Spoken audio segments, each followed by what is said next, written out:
These pieces from the speech are a major part of history that left Britain standing while the enemy fell. And with hope now in the hearts of the people, Churchill's actions only made things stronger. The propaganda during the time was only a symbolism of Churchill's message. Holding the line is one of the many examples of hope that was presented by Churchill. In the poster, Churchill is seen as the face of the iconic British Bulldog, which represents the muscle and strength of Britain, but also the loyalty and ability to defend. A bulldog in size isn't great, but it's never afraid to fight a bigger enemy, which is why it is the perfect representation during the times. Although for Churchill, history for him wasn't always so bright. During the time of Churchill as Prime Minister, he saw an arising issue in India, as the British Raj was a system of governance which was instituted by the East India Company in 1858. A man by the name of Mahatma Gandhi, who gathered the independence movement against the British-ruled India with non-violent protests. Churchill saw this as a threat and didn't believe India should be independent. The loss of India would mark a consummate the downfall of the British Empire. We have no intention of casting away the most truly bright and precious jewel in the crown of the king, which more than all our other dominance and dependencies constitutes the glory and the strength of the British Empire.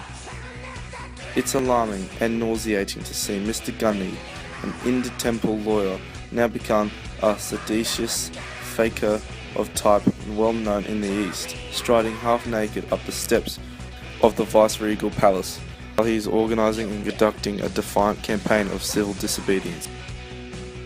To parley on equal terms with the representative of the King Emperor. To this day, people look up to Gandhi as a symbol of peace and justice.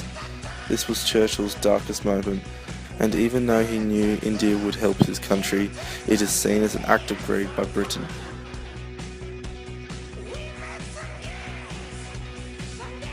Churchill is seen by most British people as the greatest man in the world, and as it may seem overdramatic, during the times of war, people did truly believe he was greatness. However, this doesn't make him benevolent, but his country thinks of him as one of the greatest leaders. Boris Johnson and other politicians look up to Churchill as a model of what a leader should possess as a character. To this day, most leaders are unmatched by Churchill's voice, tone and words. During the time of great need in Britain, Churchill showed much benevolence to his country with the ability to inspire hope where none was. Propaganda from during the time gave hope, with Churchill the face of Britain leading the charge against Nazism. Churchill indeed did much great, but his efforts against Gandhi and the independence of India brought shame to Britain. However, during the time people saw India as gold, and through the eyes of Britain, India was a resource they didn't want to give up.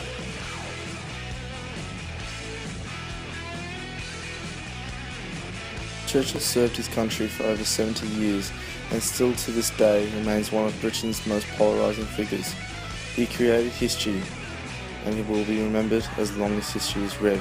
British Prime Minister Harold Wilson stated upon hearing Churchill's death in 1965, "He shaped the world today with language, but inspiration for other leaders to look upon at his amazing career of service." The impact of his words during World War II has been said to be more powerful than any weapon, and gave people hope when they were in despair. Without a doubt, the research gathered has proven that Sir Winston Churchill was benevolent to his country through his words, actions, and his effective method of leadership.